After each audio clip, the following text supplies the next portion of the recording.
Les había prometido, mejor dicho, había mencionado en el comienzo del programa que en la segunda parte de este programa, y valga la redundancia, íbamos a incursionar en algunos aspectos de la medicina y en algunas dolencias o enfermedades psicológicas especiales.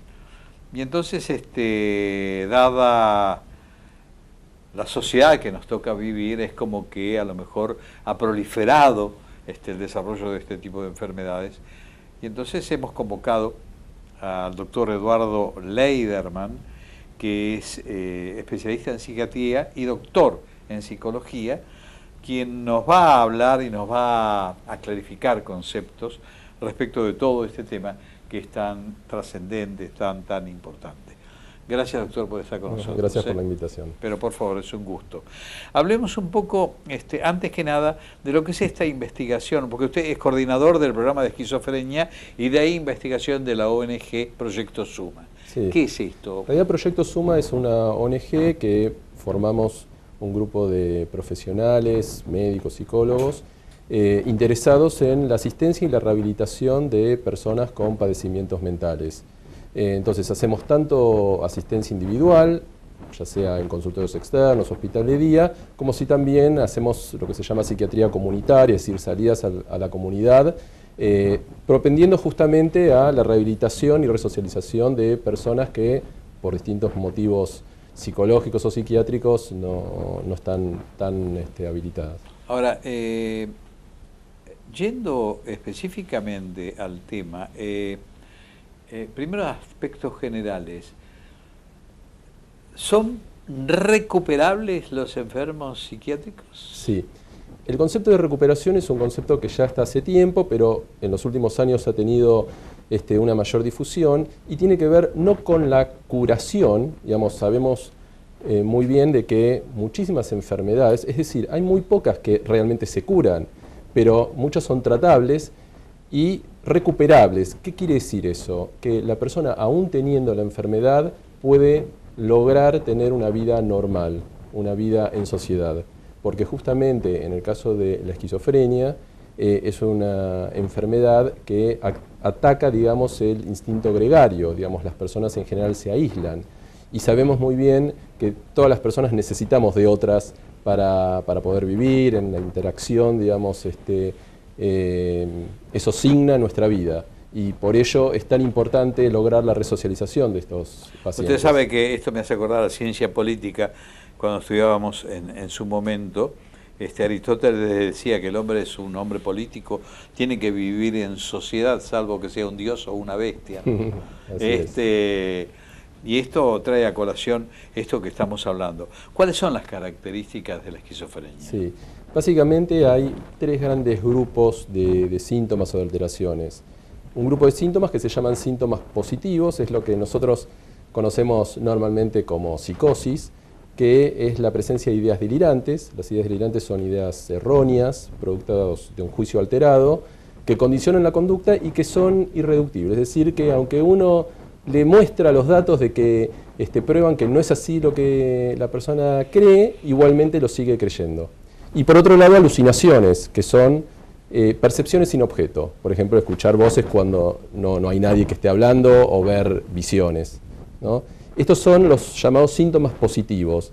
Estos son los síntomas más rimbombantes de la enfermedad y para los que hay un tratamiento adecuado. Luego están los síntomas negativos. A ver, positivo y negativo no significa que uno es bueno y otro es malo, sino síntoma positivo es porque es algo que normalmente las personas no tienen, como las alucinaciones y las ideas delirantes, y síntomas negativos es porque algo que normalmente las personas tienen, dejan de tenerlo. Por ejemplo, la voluntad. La falta de voluntad es un síntoma negativo, la indiferencia afectiva, el aislamiento, la falta de sociabilización, esos son los llamados síntomas negativos.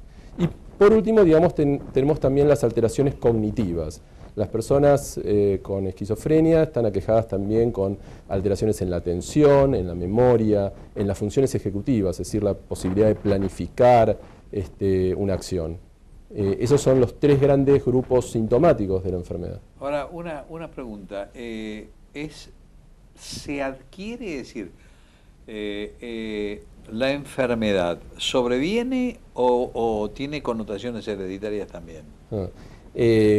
Hoy en día ya está absolutamente claro de que hay un componente hereditario que es importante, pero que se desconoce aún, digamos, porque no se trata de un solo gen, sino que es un conjunto de genes que, organizados de una determinada manera, dan lugar a la susceptibilidad a la enfermedad.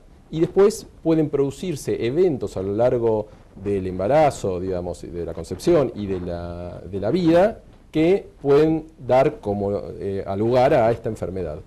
Hoy en día se habla de lo que se llama teoría del neurodesarrollo, es decir, que con la susceptibilidad genética que las personas tienen, van pasando distintos eventos a lo largo del desarrollo del sistema nervioso central y eso va a dar lugar, a partir de la pubertad, en la posibilidad de tener esta enfermedad. Ahora, ¿cómo se llega a diagnosticar? Y la pregunta tiene que ver, a pesar de que algo me dijo, la pregunta tiene que ver con esta actitud del enfermo que disimula lo verdadero, disimula la realidad, y entonces cuando llega al médico, le está disimulando o le está negando la realidad. Entonces, ¿cómo llegan al diagnóstico, ¿no? Sí.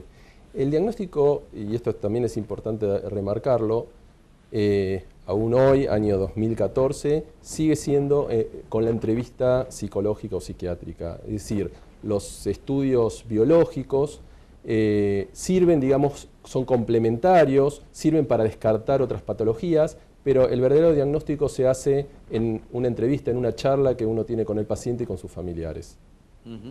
¿Cómo, a ver, la evolución de esta enfermedad se agrava, se detiene, se recupera? ¿Cuáles son los estados? Claro, digamos, hay un grupo de pacientes que se recuperan, es decir, que pueden lograr tener una vida como la de cualquiera, es decir, trabajar, tener su familia, llevar adelante sus planes y sus proyectos. Hay otro grupo, digamos, que además debo destacar eso, mucho tiene que ver con el estigma y la discriminación que la sociedad provoca, digamos, a estos pacientes, digamos, que los aísla, no les da lugar. Nosotros hicimos una investigación en la Universidad de Palermo hace unos años con 1.200 personas porteños y el 25% decía que nunca trabajaría con una persona con esquizofrenia, a pesar de que muchos ni siquiera sabían que era tener esquizofrenia. Claro. O sea que la discriminación marca mucho la posibilidad de recuperación de las personas. Ahora, yo pregunto, ¿y el tratamiento que se realiza a este tipo de dolencia es muy largo? Es decir, pues claro, depende del tipo de evolución de la enfermedad, ¿no? Pero por lo general. Sí, el tratamiento debe ser continuo. Digamos, hay una parte que tiene que ver con esos síntomas positivos de los que hablábamos antes, que... es decir, ¿hay componentes farmacológicos? Sí, son tratados con medicamentos, con los llamados antipsicóticos, y luego, digamos, también se utiliza terapia individual, terapia familiar, talleres de expresión, talleres de habilidad, de habilidades sociales, psicoeducación. Todos esos distintos componentes arman el tratamiento para una persona que debe ser al estilo de un sastre haciendo un traje, debe ser adecuado a cada individuo en particular. Claro, no cabe ninguna duda. Ahora, yo pregunto fundamentalmente, es decir, ¿qué grado de recuperación puede tener esta gente? Bueno, la verdad que los estudios son variados, pero digamos, hay estudios que marcan que desde el 20 hasta el 50% de las personas pueden recuperarse si están tratadas adecuadamente y, digamos, en ambientes no estigmatizantes. ¿Qué grado de prevención puede utilizarse para este tipo de enfermedades? Sí, eso es algo un poco difícil porque uno no sabe exactamente quién es el que tiene la susceptibilidad. No, porque muy simplemente uno ve una persona que es un esquizofrénico. Como a veces... Sí. No, está muy vulgarizada la palabra, inclusive se usa en otros ámbitos, se habla de un gobierno esquizofrénico, de un político, digamos, pero realmente eso es un mal uso del término porque se debiera dejar para la enfermedad y no banalizarlo, ¿no? Pero, por ejemplo, si uno tiene, llamamos un hermano que tiene esquizofrenia y por lo tanto puede suponer que tiene cierta susceptibilidad genética, uno diría, bueno, en principio no drogarse, digamos, eso claramente se sabe, y principalmente con la marihuana, que digamos, las personas que se drogan con marihuana tienen mayor posibilidad de tener esquizofrenia. La otra posibilidad, el otro factor que es más difícil de realizar es tratar de lograr tener el menor estrés posible. Pero eso es algo que uno lo podría decir, pero difícilmente una persona pueda transitar por la vida sin tener ciertas situaciones estresantes. Usted sabe que yo me estoy acordando de una película de un famoso... John Nash. Sí. Sí, Una mente brillante. Exacto. Sí. ¿Tiene algo que ver con todo esto? Por supuesto, esa persona tiene esquizofrenia. Sin embargo, llegó a ser premio Nobel de Economía, digamos, porque si bien la enfermedad afecta la cognición, todos tenemos un bagaje de inteligencia y eso va a depender de cada individuo. Entonces hay personas con esquizofrenia que pueden tener una gran inteligencia, como otros no. No necesariamente el hecho de estar loco, como se dice vulgarmente, va a significar que uno va a ser un genio. Por el contrario, digamos, en general la enfermedad, digamos, va a dificultar la posibilidad de que salga la genialidad de cada persona. Pero existe eso.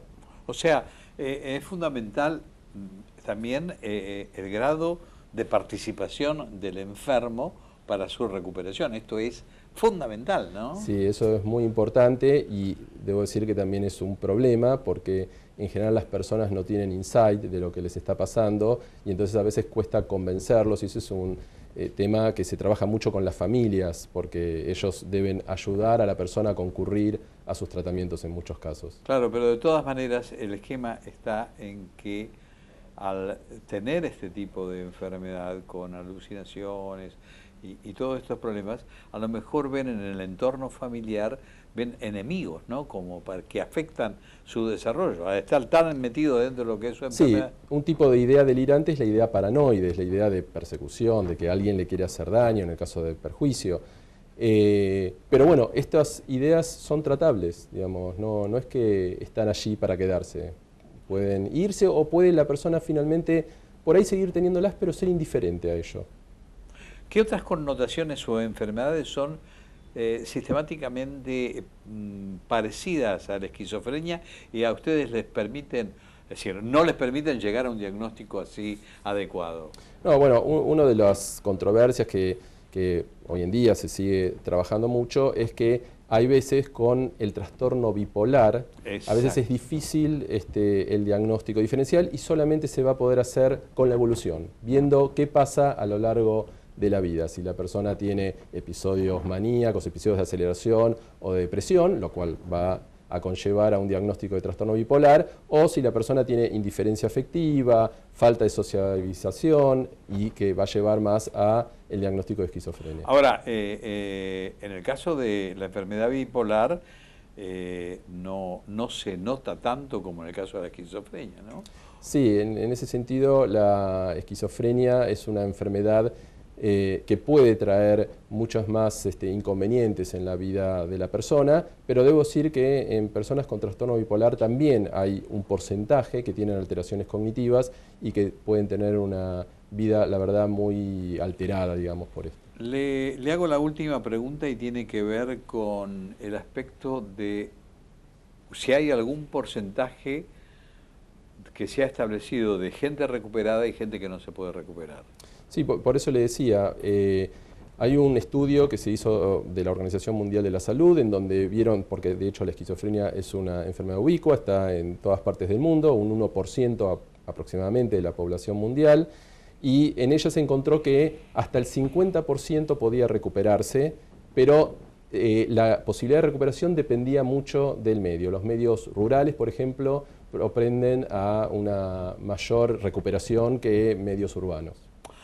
Doctor, le agradezco muchísimo la gentileza de haber venido, ha sido muy ilustrativo todo lo que hemos conversado y espero que la gente haya tomado conciencia efectivamente de la conversación que hemos mantenido. Bueno, le agradezco por la invitación. Gracias por estar. Y a ustedes nada más, el próximo viernes a partir de las 13 horas volveremos con otro programa de diagnóstico y debate. Hasta ese momento y muchísimas gracias.